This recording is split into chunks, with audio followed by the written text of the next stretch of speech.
Hello, this is Dr. Paul Cottrell, and I'm going to be going over the bird flu dashboard from the CDC. I'm recording this on June 3rd. I would also like to just remind the audience, please subscribe to all my channels. I have channels on YouTube, Brighteon, Bitchute, and Rumble. The links are in the description of this video and all my videos, so please click those links and subscribe to all my channels. Please also follow me on X, GETTR, and Facebook. Links are in the description of this video. Before we go to the dashboard, for the ones that would like, please click the medical button here on the home page, and that will give you a whole bunch of different research articles that you should be abreast with, just to get an idea of what's some of the latest research and information to have a better hold on what's going on around us. In addition, I have these classes, pulmonology classes and immunology classes that you can purchase. For the pulmonology, you get 22 lectures, and in immunology, you get 15 lectures. And I have a store on the website. So, you just click store, and then you can purchase ebooks. I have 8 ebooks. I have nano silver products, toothpaste, liquids, gels, soaps, lozenges, probiotics, multivitamins. And I also have a very strong antioxidant, C60. You can get it in a 2-ounce, a 4-ounce, an 8-ounce. You can get it in extra virgin olive oil, avocado oil, and coconut oil. It's a very strong antioxidant to soak up free radicals. I also have Boomer products. You can get D3, vitamin C, omega-3, ashwagandha, Goodnight formula, probiotics, resveratrol, B-complex, turmeric, magnesium and zinc, lignans, collagen, digestive enzymes, and clarity factor. I have also partnered up with Rainbow Herbals, and we've created these very high quality deodorants, either in citrus or in peppermint lavender tea tree. It's made from essential oils from the Himalayas, very high quality ingredients. We also have made this Even Better bar, which is a skincare bar. You can apply it on your skin if you have an itch or if you have a muscle ache. It'll also help with just smoothing your skin, and you can use it as a skincare. You can put it on a wound, and it will help heal the wound, minor wound, or an abrasion, minor burn. So it's a multi-purpose bar. This bar is very high quality. If you use it every day on your skin, you'll start to notice your skin will get smoother and look more vibrant. So I recommend it as a daily skincare product. I also have these anti-aging boxes at different price points.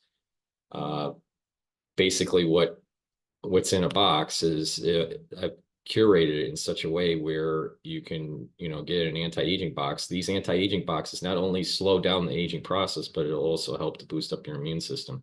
So here you can, in this particular box, you get the Max 35, which is a structural nanosilver liquid. You get the C60 strong antioxidant, you get D3, you get vitamin C and magnesium, the toothpaste, which is a structural nanosilver toothpaste. You get a deodorant, and you get a probiotic. So, you get very high quality products for the anti-aging boxes, which help to boost up your immune system. In addition, those 2 classes that I was telling you about, the pulmonology class, you learn a lot about how the lung works. You get 22 lectures. And in the immunology class, which actually releases today, the first lecture releases today. For $50, you get 15 lectures, and you learn quite a bit about the immune system, going all the way with the innate immune system to the adaptive immune system, the complement, lymph nodes, transplants, hypersensitivity. You learn a lot. So please go to the store and purchase those class modules. They're only $50. What you get is a PDF and a video lecture. So with that said, please go to the store, the-studio-reykjavik.com. And if you would like, please also donate at the bottom of the homepage through Stripe, PayPal, and Buy Me a Coffee. That helps us support my work. It's through your donations that I'm able to do these videos. Okay, so the dashboard. With the dashboard here, I want to go over some of the updates. There is another case since the previous video. In Michigan, there is a dairy cow exposure to a human. This flu coming from a dairy cow, exposing a worker on the farm in Michigan who had conjunctivitis and some respiratory problems. This is the first of this year of the 3 that has a respiratory problem. All 3 have conjunctivitis, so an eye problem.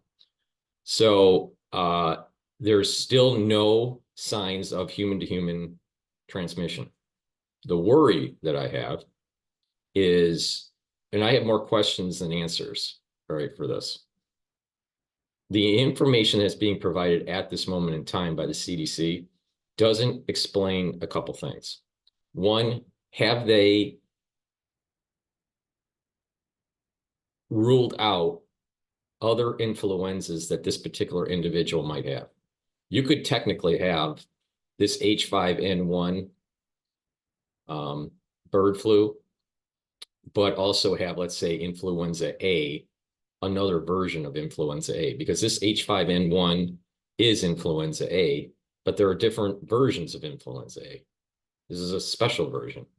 So did this particular person have 2 different influenza A's? And that's the reason why there's a respiratory manifestation in this patient. I'm not sure if that was ruled out. Now, it could have been ruled out, and they're just not conveying that. The other question I have is it upper respiratory or is it lower respiratory? In terms of the lung, is it the upper lung or is it the lower lung? That would be more problematic if it's in the lower lung. So I would like to, find some more information about this particular case of this individual that's working on the dairy farm and their coughing episode and what was ruled in and what was ruled out. The way it is conveyed in the media, it's as if it's just H5N1. Now, this may be a rare event, but like I said, it's low probability that you would get this. Super low. All right. But if we start to see more cases where the cow transmission to humans becomes more respiratory, then there's elevated risk for the next stage where it could go human to human. Now, I wouldn't elevate that risk until it hits about 10. If there were more than 10 humans contracting with respiratory problems, this H5N1 version, then I would elevate the risk to super low to low. Okay. But the concern would be elevated risk. Now, if this does happen, most likely the government is going to be coming into the farms and starting to really push for vaccinations and for the livestock, potentially even for the handlers, the human handlers, and potentially even killing off some of the flocks that are affected and some of the dairy cows that are affected. But that, we're still in super low risk. But if we get about 10 people that are working on farms that are starting to have respiratory problems, then we have it's an elevated risk. The risk elevates to super low to low. So just keep that in mind. It don't mean to panic, don't panic at all, but it's just that if we start to see more individuals having respiratory problems on the farm, it is an increased risk of it being more problematic. Now, just to recap here, we have 9,373 birds detected as of the 28th of May, and the flocks that are affected have increased.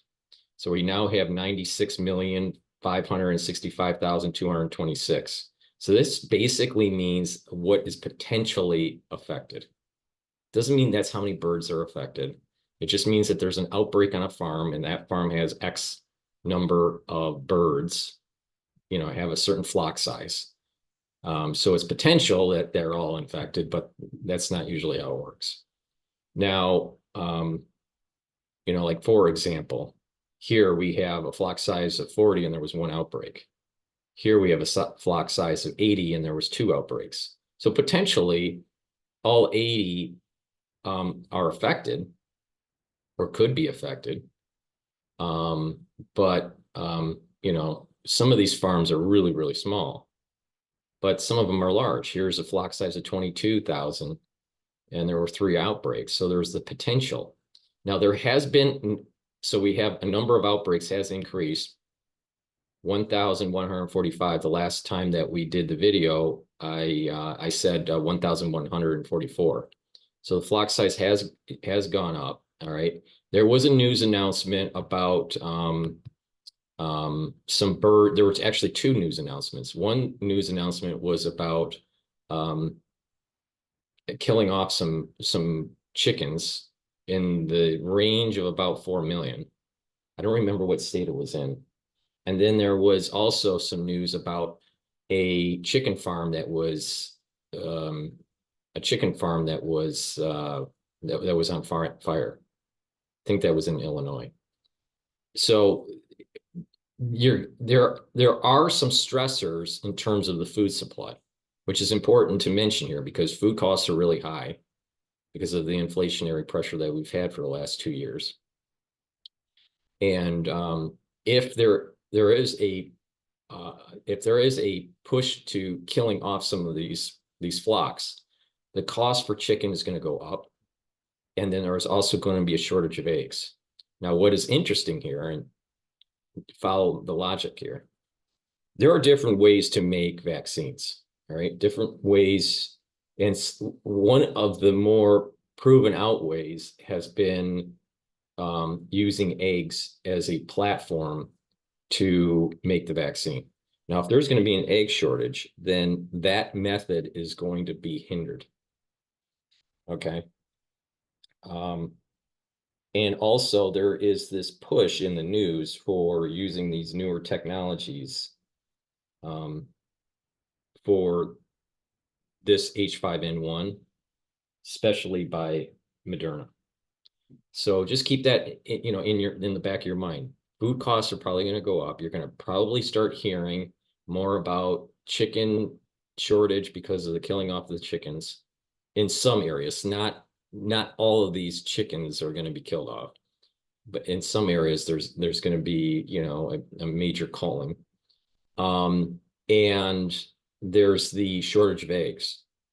And then in the media, so you got the price pressure at this grocery store.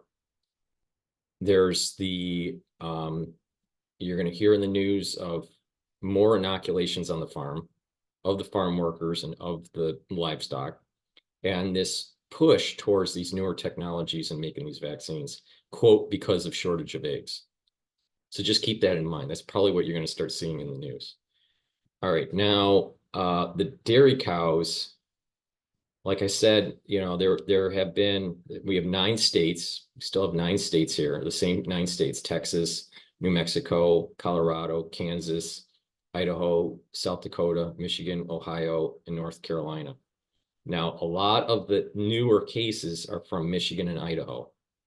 Okay, Michigan and Idaho, but there are some newer cases that are from South Dakota and Colorado. All right, so South Dakota and Colorado. So just keep that in mind. The hotbeds seem to be in Michigan and Idaho. And again, that new human case with the respiratory symptoms was from Michigan. So just keep that in mind. We have 68 now. So that's a breakdown. It's still low risk, but if we start to see a tick up of human contracting this version of H5N1 with respiratory problems, then it's super low risk will go to low risk. So it will elevate. It's still low risk. There's more problems with perturbating, the number of animals and how that's going to affect the food supply and higher costs, and the perception of needing to, do these forced inoculations. So just keep that in mind. That's basically the update for June 3rd.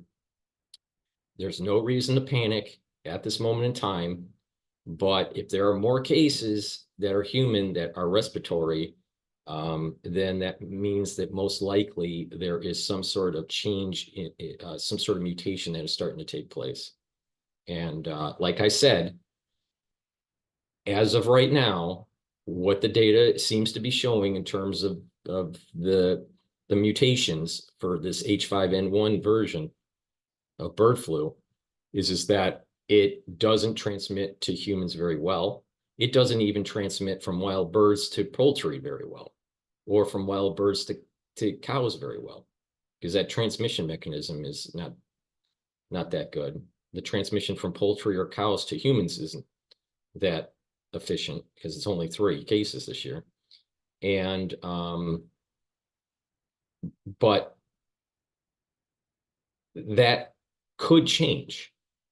And what things that would have to change to make this super problematic would be mutations in the replicase complex. There's 4 proteins, major proteins, that have to be mutated in such a way to allow for this version of the virus to replicate. And the NA protein would have to be truncated. If that does happen, then most likely this goes from super low to a elevated risk factor where it's not super high, but it is moderate to high as risk factor, depending on what kind of mutations that take place. But if all these mutations for the replicase happen with the truncated NA protein, because the NA protein truncated will help with the human transmission from animal to human and also human to human. So when that does, if that does happen, then it would be elevated risk. Now, depending on how it can be, how that outbreak can be curtailed or contained, will depend on, how high the elevated risk would be. At this moment in time, there is no signs of all these different mutations taking place. Now, I have mentioned that there is nothing that stops someone releasing a version that has been made in the lab that can piggyback off of this zoonosis event, assuming that it is a zoonosis event. It most likely is a zoonosis event, but a lab leak could piggyback off of the zoonosis event and make the situation even worse. Or the zoonosis event is not a zoonosis event, and that it was actually a multi-stage approach, which is possible. It's not out of the realm of possibility, but the problem is that we can't easily prove it at this moment in time. So I'm in the camp at this moment in time that it was zoonosis. This is a natural occurring thing, and that eventually it will die out. But keep your, alarm bells on that a leak piggybacking off of a zoonosis event is possible. So thank you for listening. Please share this video. Please go to my store, the-studio-reykjavik.com, and follow the protocol to help boost up your immune system. It's very easy. It's max 35. Take the liquid Take a teaspoon of it a day. If you're not feeling well, take a tablespoon or 2 a day. Take the turmeric and ashwagandha, the C60, digestive enzymes. Take the D3, omega-3, and the lignans. By doing that, it's going to neutralize pathogens, bring down those free radicals, and reduce the stress on the cell, and bring down inflammation, and be able to do the proteolytic and the fibrinolytic things that need to happen just in case that there is, some sort of clotting that takes place. And the proteolytic is really important because it will disrupt the glycoproteins. So follow the protocol and you'll be okay. Thank you for listening and have a nice day. It'll help to boost it. Oh, again, the whole point of the protocol is they'll slow down that stress on the body, slow down the aging process, but also help to boost up your immune system.